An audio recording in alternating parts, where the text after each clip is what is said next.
mga ka-newbie, i-bike check lang natin tong Springs Nana N700. Ladies bike po ito, ladies bike. Pakita natin yung size. So kung makikita nyo, ang ganda ng itsura nya, no? Pababa dito. Yan. Okay, kung tutumba siya. Sige lang. Kasi natin. Ayan. Okay, ang size nito 26 siya. Tapos yung frame niya small 15.5 to. Yan, small 15.5. Ayan, yan yung size ng frame niya. So meron dalawang kulay ata nito. Ito black pink kung tawagin. Meron din gray pink. Itong black pink meron kasamang touch of ano to, anong kulay ba to? Aqua blue. Aqua blue kulay na. Okay. So ano bang specs nitong Springs N700? Okay, naka 3x8 siya. Ay, hindi. 3x9. Nakaka-set type na. Ayan. 3x9. Yan. Tapos cassette type na siya. Alright. So nakikita nyo naman. O makikita nyo, magandang klase na yung speed niya. So para sa price niya, sulit na. So naka Shimano Altos na yung FD mo, pati yung RD. Ayan, pakita mo. Pakita natin. Ayan, Altus. So 3x9 na Shimano Altus. Pati shifters. Ayan. 3x9. Okay, Shimano Altus. Ito yung isa pang maganda, yung brake mo, naka-hydraulic na Shimano MT200. Alright. Yan, ito. Ganda, di ba? Pero ito lang, parang nanibago kami dahil yung preno niya sa likod nandito sa left lever niya. Diba yung mga iba nasa harapan, pag sa kaliwang lever nasa harapan na gulong, baliktad siya. So medyo maninibago ka kung nasanay ka sa kanan na harap, tapos ay hindi, kanan na likod, tapos kaliwa na harap. Ayan.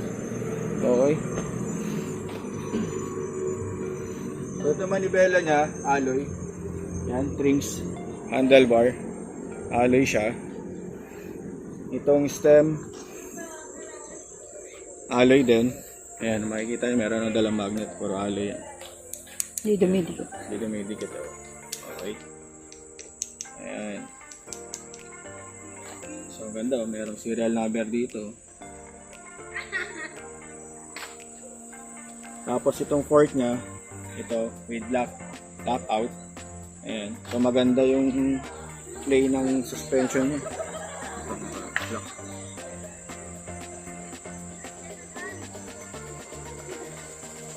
Ayan. Wala ko anong travel eh. Pero ang ganda. Ito bakal. Itong pinaka case nung ano niya, yung fork niya, alloy. Ito bakal. Yung iba kasi bakal lahat eh. Itong gulong, itong rim, alloy siya. Ito bakal. Okay. Ito alloy. So naka quick release siya harap at likod. So alloy din pala tong hubs niya. Alloy din. So ito lang yung bakal. Ayan. Okay. So mapapansin nyo, maganda na yung yung weld niya. Ayan, hindi siya ganun kagaspang katulad ng iba. Alright. So ang ganda ng hugis, so pang babae. Ayan. Okay. So ito pa lang seat post na alloy din. Ayan.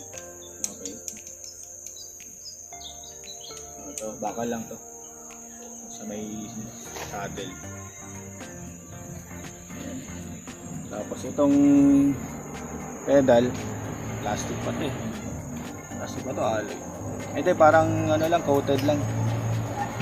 Oo, plastic coated. Dito naman, ayan, alloy siya. Ayan. Ganda oh. Bagong N700, Trings N700. So ayan oh, pakita ko yung brake. Yan, Shimano no. Ayan. Okay. So harap likod yan.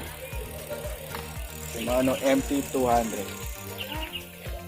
So bago, ano to, recommended tong bike na to para hindi mahirapan sa mga 5 feet pataas. Okay, kasi kung medyo mas mababa sa 5 feet, tumatama dito eh. Kung sa babae so depende kung paano niya ano, paano siya ka husay magbike. Pero sa asawa ko kasi to, 5 flat siya. Medyo tumatama siya dito. So kailangan tumagilid ka lang para hindi ka tatama. Ganun lang naman kasi pagbabike. So ito yung Trings N700. Ganda no? Pero bagay na bagay. So lightweight. Maganda siya. Ayan. Alright, so yung hindi lang siya ano, bale maganda na siya pero meron din siya ng mga cons din. So unang-una, yan tulad na sinabi ko yung brake, magkabaliktad, kung hindi ka sanay, alilito ka. Okay? Isa pa, hindi pa po siya ano, internal cabling, mga ka-newbie ano. Ayan. Kung nakikita nyo, nakalabas pa yung mga wirings niya. Ayan, yung mga lines. Ito papunta dito sa FD tong line na to. Itong isa naman papunta dito sa likod sa may RD. So itong kulay na napili ng misis ko dahil paborito niya itong kulay na to. Itong kulay blue o aqua blue. Neon blue o kahit ano ang kulay. Walang bakal. Wala nang bakal. Puro alloy na lahat nakakabit. So tamang-tama lang sa babae. Cute. Maporma pa. So parang pinaghalong masculine sexy. Dahil sa ito na kuwata niya dito. Malaki yung lower tube niya. Tapos pabilog. So pa-triangle dito. Mga ka-newbie, kung may plano kayong bumili nito, marami na rin sa bike shop pero alam ko bago lang ito. So, ayun. Natin ito. Tignan nyo. Nung una, pinapreno ko yung dito sa kanan. Ayaw. Dito pala sa kaliwa. Sabi ko pa naman doon sa nag-deliver. So, kuya, ba't wala preno? Yung likod, yung pala baliktad. Ewan ko, sabi na parang sa motor. Hindi ko alam eh.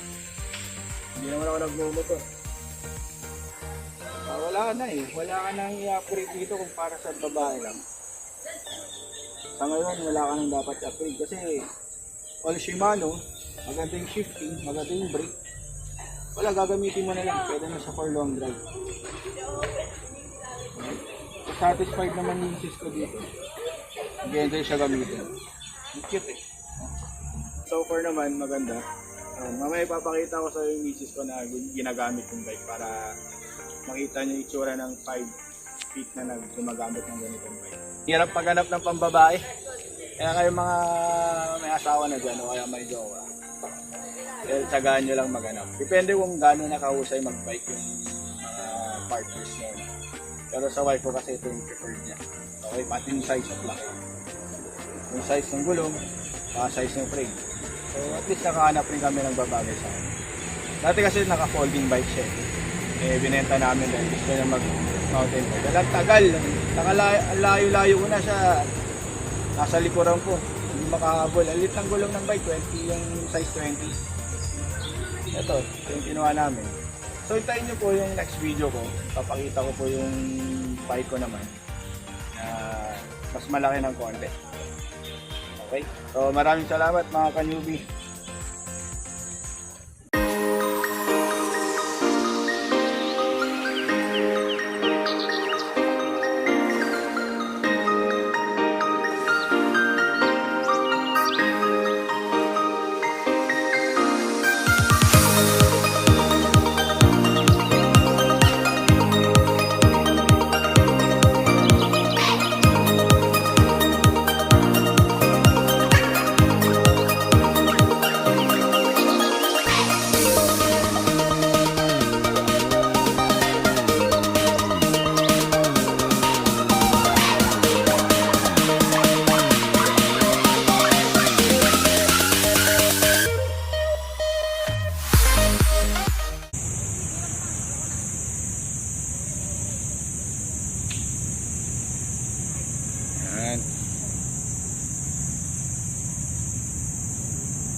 Sanay yan dati sa ano, sa folding bike. Ayan.